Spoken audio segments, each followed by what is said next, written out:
Hey, welcome back to Evil's Comics. I'm Evil Mike, and I got a review for you today.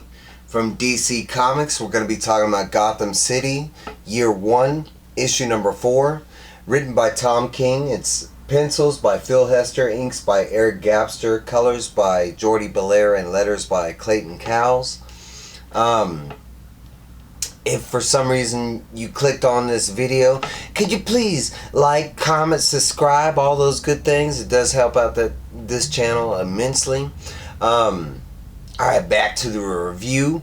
For those of y'all that are not aware, this is set in like the 50s in Gotham City. We are following Slam Bradley, and he is dealing with this murder mystery that has evolved over the past now 4 issues. And basically we are with Richard Wayne and Constance Wayne, and they are dealing with the original kidnapping of their daughter Helena Wayne, and in the last couple of issues we found out she sadly was murdered.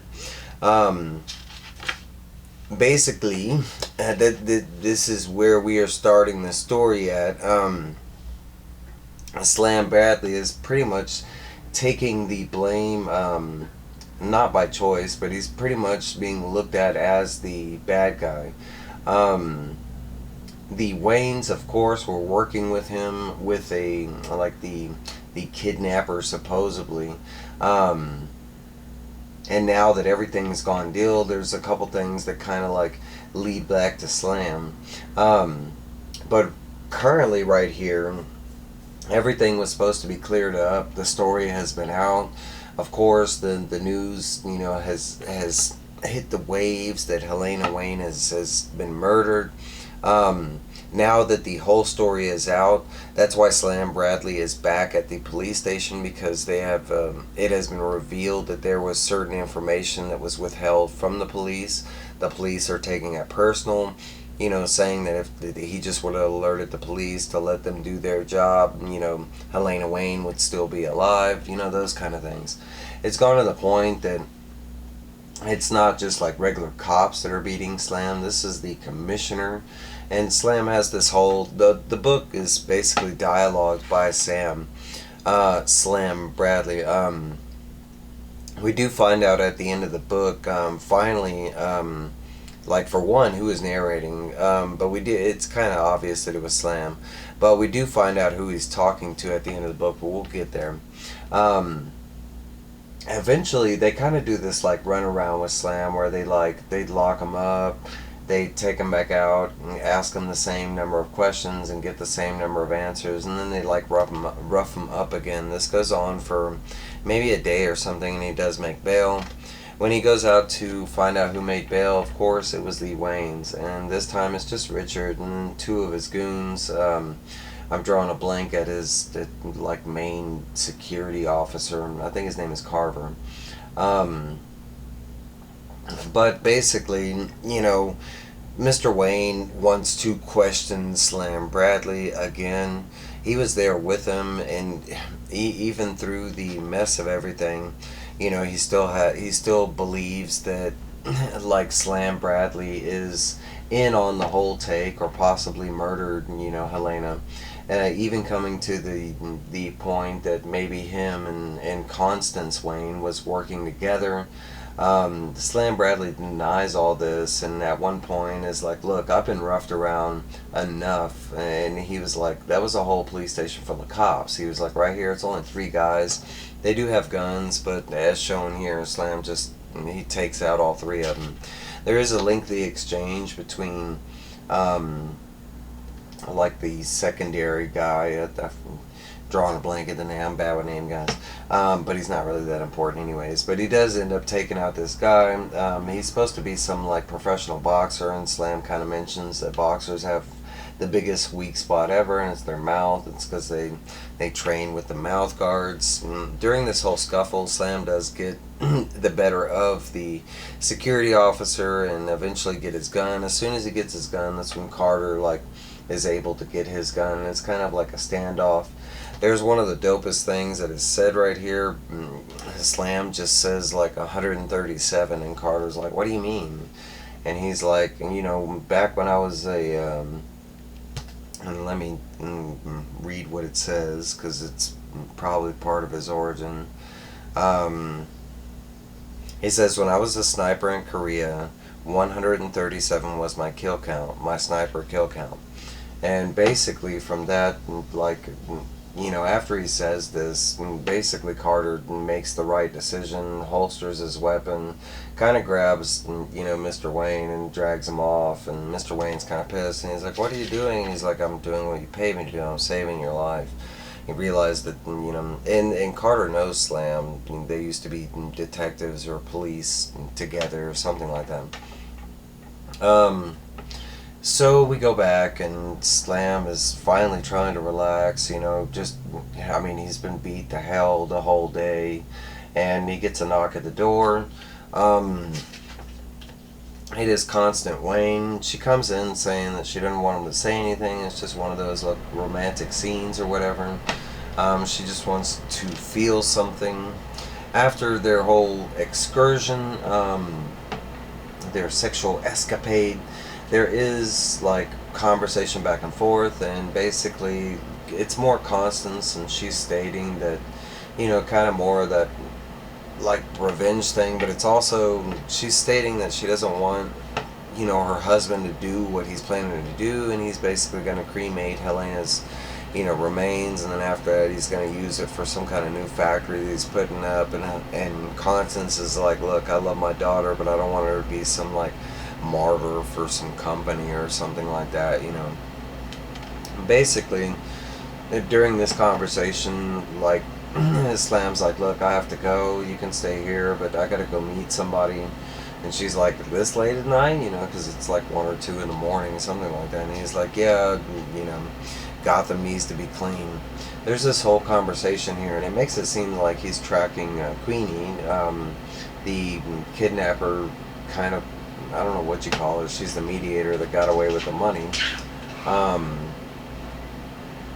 But we see him doing this routine walk where he's avoiding all these cops, but he's walking this routine where it's supposed to be where the hookers and the Johns, kind of frequent, and they can avoid the cop eyes.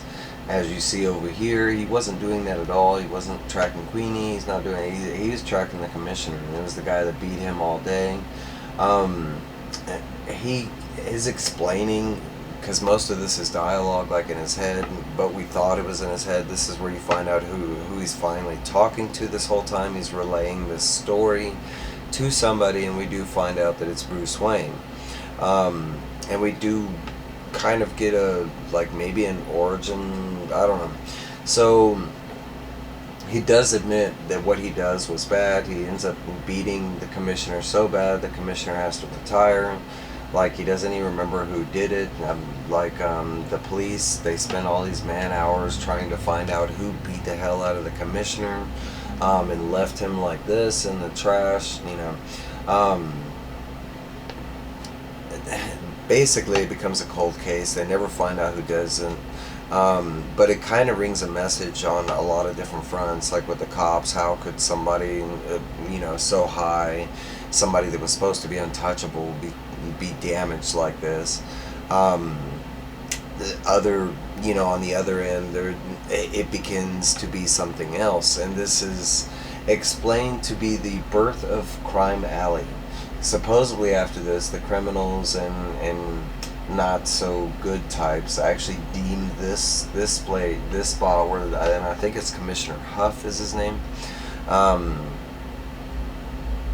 but where that, and I might be wrong about it, don't quote me on the name, I know I'm probably wrong, but where the commissioner got struck down and basically crippled, that's where they named that Crime Alley, and that's I don't know, was the birth of Crime Alley. I don't know if that's ever been done or if that's new. Hey, but to me that's kind of cool, and Crime Alley has more of a background now, besides just the death of Martha and Thomas Wayne. Okay, so it jumps back over to Slam Bradley. And he goes home that night expecting to find Constance. When he gets here, it's Sue / Queenie / we don't really know who it is. She comes in and she's got a gun and she's basically like, hey, where you been? You know, you're not happy with the girl. And she does this whole thing. He kind of explains that she doesn't want to point the gun at him, that, you know, he's been through the run-of-the-mill type of day. And as he's doing this, it keeps creeping up, walking forward. He mentions things like she doesn't have any shake in her. It doesn't seem like she's, you know, faking this or a bluff or anything like this. But somewhere in there, he does determine that she is bluffing, because he's able to grab the gun and, you know, pull it back on her. And he's like, look, who is this, you know, that you're trying to find? You know, who is this person that did all this? And she quickly, I mean, turns the story all around, like, no, it was this guy, you know, I was supposed to be taking the money to him, and he's the one that killed him, like, you know. And she mentions this, you know, there's never like a name or anything descriptive besides is this man, it's what he does, like, she kind of explains that she's into stealing shiny things, because she kind of resembled like Catwoman. But you know, she's kind of stating that she's not into the whole death thing, but whoever this guy is, he's into that. That's like his bag or something like that. When Slam presses her, she finally is like, you know who it is? And she's like, what do you mean? And she's like, he's crazy as a bat. It's Richard Wayne. And that's where it leaves us off with Slam kind of maybe putting the pieces together, but maybe realizing that it might have been Richard Wayne all along, especially after the invitation that he got earlier. You know, it didn't make any sense with Richard, you know,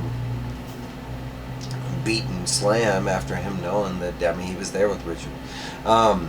Man, if this isn't turning out to be like my book of the year so far, I love this read.